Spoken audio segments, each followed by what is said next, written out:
Men bugün o'zimning xotinima 4-martaba uylanam. Birinchi martaba bundan 60 yil ilk bo'ldi. Biz student chog'ida uylanishdik. Ular 25 yil o'zgash men onlarga ikkinchi taqdir uylandim. Altın to'yimda 3-chi taqdir uylandim. Mana bugün brilliant to'yda to'y oldidan 4-chi taqdir uylanirga keyinam ham bek rahatlanib o kishini boshqarishni olganlar. Siz qayerda tanishgan edingiz? Biz institutda o'qiganda ikimiz de Qozon davlat pedagogika institutini tamomlagan kishilar. Shunda o'qiganda u birinchi kursda edi, men ikkinchi kursda edim. Mana shunday tanishib ketdik. Nechik taqdim yasagan edingiz bo'lajak xotiningizga? Mana onsin unutdim. Nechik yasaganman ekan? Emin olmadım. Aytdingiz. Stena gazetelere yazıyorlar idi. O redaktörü yollattı. Bölmedeki kız Светлана меня Лили, тебе там Ренат предложение сделал. Я ничего, какое предложение, ничего не говорил. Короче, уксам газетті, o neydi? Stena gazetesinde. Onda şimdi resimler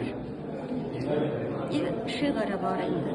Bana şunu kızlar okup bana ettiler de bir kızık gelip çıktıydı o.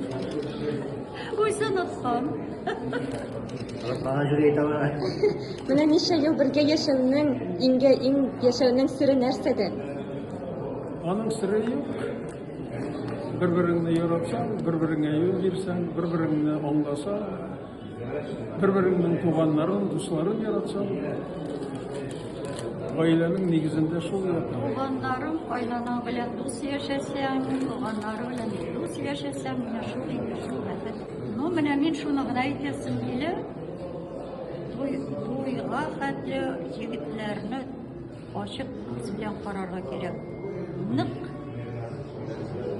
türlü yaktan. En başta sağlarga yaratmayma, neşigire, keyfin indi, şıgıllığın indi. Ondan sonra ilanmışkenden sonra, özümde cımasın biraz bana. Kurmamışkede sağlıklı bakıtlar var, aslında gerek. Ömür yolunuzuna ahırına kadar birge uzana ezirimdir. Rinat efendim? Hiç şıksız ezir. Tırışacakmız. Rahmet. Liliya Hanım. Siz ezir mi? Ezir. Alkışlar.